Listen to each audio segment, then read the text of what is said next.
kiss and just a play date to you.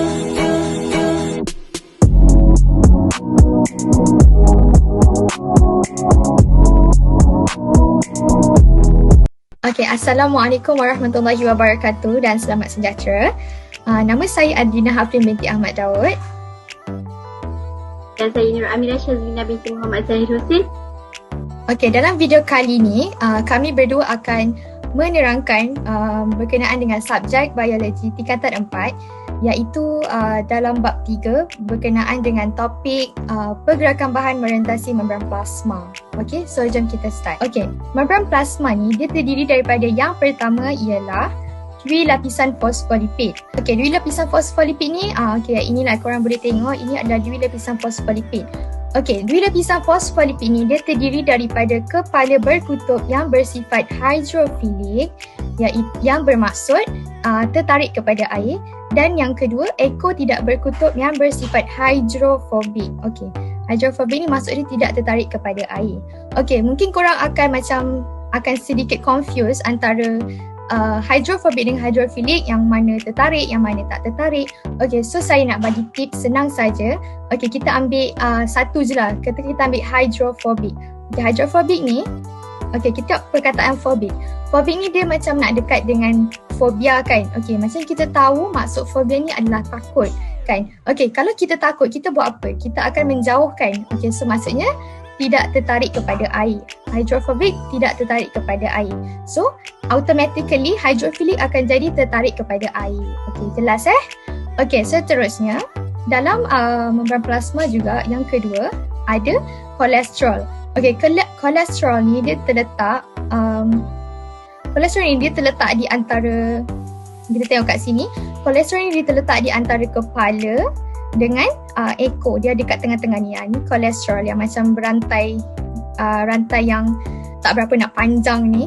Okay, kolesterol ni dia berfungsi untuk dia akan jadikan dui lapisan fosfolipid jadi lebih kuat dan fleksibel. Okay, fungsi dia ni kita ibaratkan dia macam gam lah. Dia jadikan bila kita letak kat sini, dia akan jadikan dui lapisan fosfolipid kita lebih kuat dan fleksibel. Okay, seterusnya dekat membran plasma juga yang ketiga dia ada glikoprotein dan glikolipid. Okay, glikoprotein dan glikolipid, okay, kita tengok kat sini je lah, senang Okay, glikoprotein, macam kita tengok, okay, ini glikoprotein. Terus glikolipid kat sini. Okay, fungsi diorang ni adalah molekul reseptor hormon. Okay, yang keempat, membran plasma juga ada protein liang dan protein pembawa. Okay, next kita akan masuk kepada sifat membran plasma. Okay, membran plasma ni dia bersifat separa telap ataupun kita sebut sebagai membran telap memilih, di mana ia hanya membenarkan pergerakan sesetengah molekul sahaja melaluinya. Okay, ada beberapa faktor yang membolehkan ataupun dia menentukan sama ada molekul tu dia boleh merentasi membran plasma ataupun tidak. Okay, yang pertama, saiz molekul tu mestilah kecil dan tidak bercas. Okay, yang kedua, sifat keketuban molekul. Molekul tu mestilah jenis hidrofobik yang larut dalam lipid ataupun larut lemak. Okay, untuk molekul yang lengkap, ada kedua-dua jenis seri ni, mereka ni boleh merentasi membran plasma ikut dui lapisan fosfolipid. Mereka akan lalu macam ni lah, dekat tengah-tengah, dekat celah-celah dui lapisan fosfolipid ni. Tapi untuk molekul besar yang tidak larut dalam lipid atau molekul kecil yang bercas, diorang ni tak boleh nak direct ikut dui lapisan fosfolipid. Okay, macam mana diorang nak merentasi membran plasma? Diorang ni memerlukan bantuan daripada protein pembawa atau protein liang. Okay, jelas Okay, kalau korang nak tahu apa je jenis-jenis molekul yang boleh merentasi membran plasma, korang boleh refer dekat buku teks Form 4 Biology. Buku teks Form 4 Biology muka surat 49. Okay, korang boleh baca lah. Okay, seterusnya kita masuk kepada jenis pergerakan bahan merentasi membran plasma. Okay, pergerakan bahan merentasi membran plasma ada dua jenis, iaitu pengangkutan pasif dengan pengangkutan aktif. Tapi untuk hari ini kita masuk kepada pengangkutan pasif saja.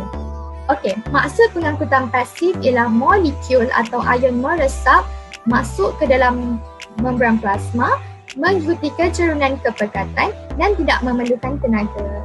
Okey, kat sini pun dia ada cakap, proses pengangkutan pasif boleh dianalogikan seperti mengayuh basikal menuruni cerun bukit. Proses ini tidak melibatkan penggunaan tenaga.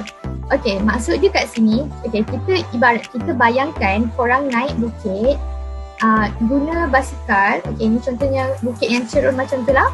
Korang daripada atas sini nak turun bawah. Mesti korang boleh imagine, korang turun tu ataupun korang pernah melalui lah situasi ni, korang akan rasa yang kalau masa korang turun bukit tu senang, mudah, lepas tu laju, senang, mudah, korang tak payah kayuh, laju pula tu, lepas tu tak penat. Itu maksudnya korang tak perlukan tenaga kan.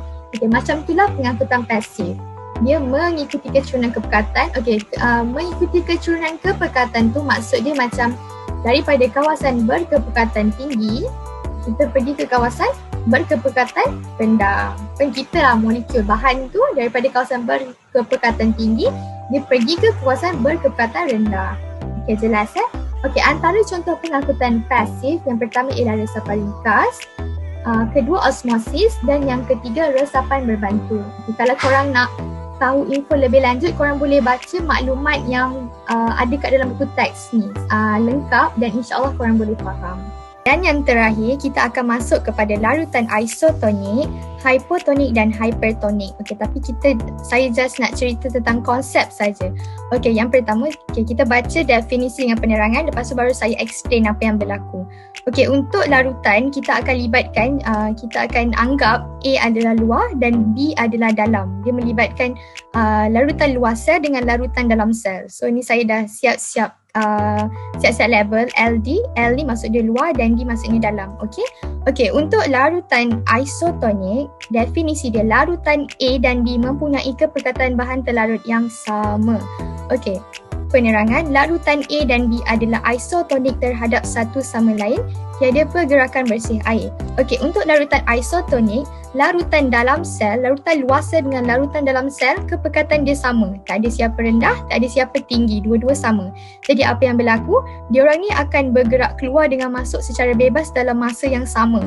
Okey, dalam masa yang sama, jadi tiada pergerakan bersih air, tiada perubahan maksud dia. Okey, yang kedua larutan hypotonik.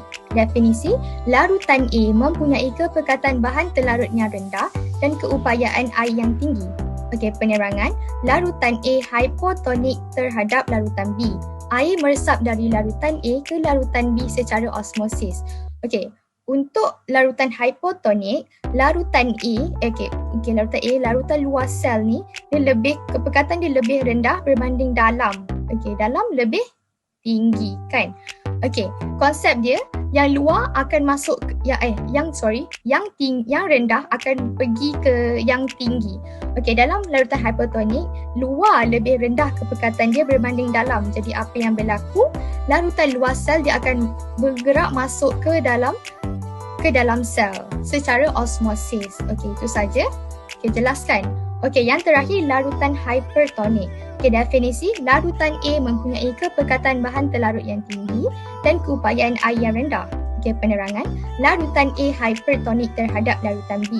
Air meresap dari larutan B ke larutan A secara osmosis. Okey, untuk larutan hypotonik dengan hypertonik, diorang just terbalik.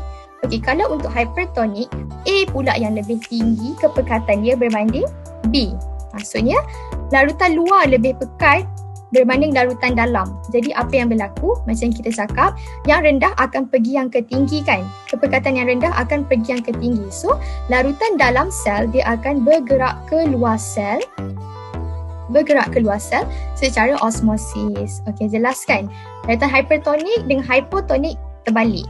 Untuk larutan hypotonik, A lebih rendah kepekatan, luar lebih rendah, dalam lebih tinggi. Untuk hypertonik, switch je lah. Yang luar sel lebih tinggi, yang dalam lebih rendah. Okey, itu sahaja. Okey, saya akan pas kepada Amira Syazwina. Okey, so sekarang kita akan masuk kepada bahagian soalan praktis sumatif bab 3 untuk tingkatan 4. Okey, soalan pertama ditanya, nyatakan maksud pengangkutan pasif. Okey, apa itu pengangkutan pasif? Tadi kita ada dengar Pengangkutan pasif bermaksud molekul atau ion yang meresap mengikut kecerunan kepekatan dan tidak memerlukan tenaga. Ingat pengangkutan pasif ni dia tidak memerlukan tenaga.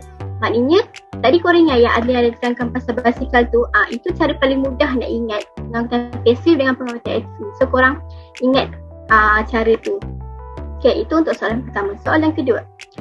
Sifat sesuatu membran menentukan sama ada sesuatu molekul itu boleh bergerak merentasi membran tersebut. Terangkan mengapa membran plasma tidak telap terhadap banyak jenis molekul.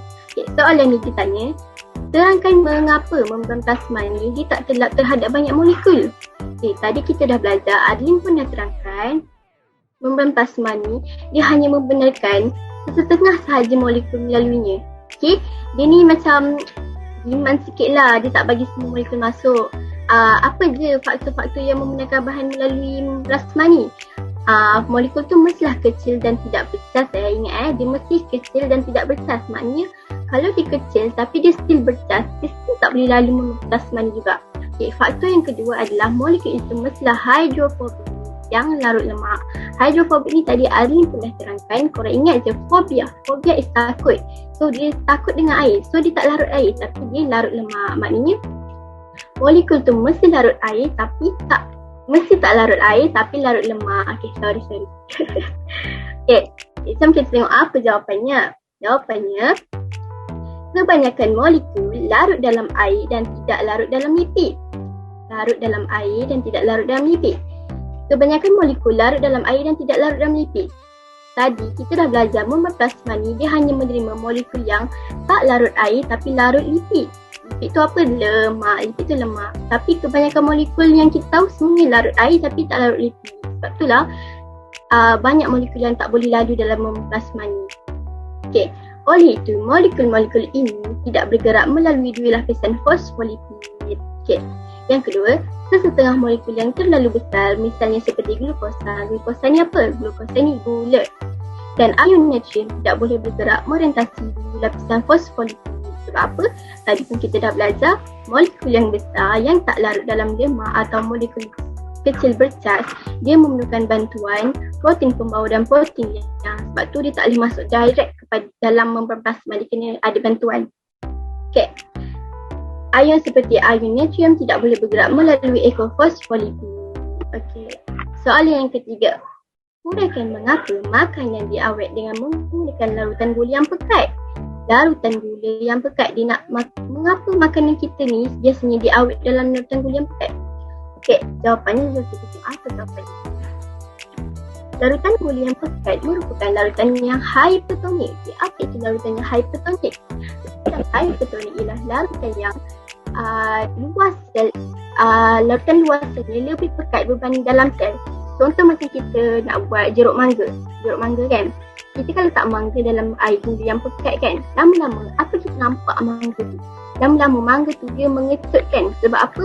Sebab larutan dalam sel mangga tu dia akan bergerak keluar ke dalam larutan gula secara osmosis. Sebab tu lama-lama mangga tu dia mengecut, dia flaccid. Itulah larutan hypertonik yang luar dia lebih pekat berbanding dalam sel.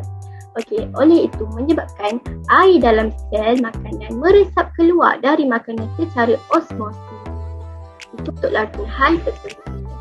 Itu sahaja untuk kita punya soalan praktis sumatif bab 3. Okey, itu sahaja daripada kami. Kalau korang rasa ada yang korang confused ke ataupun korang masih bila-bila atau tak jelas ke, korang boleh tanya dekat komen, okey? Okey, so jangan lupa like, Comment, share, subscribe. okay, so bye-bye. Terima kasih.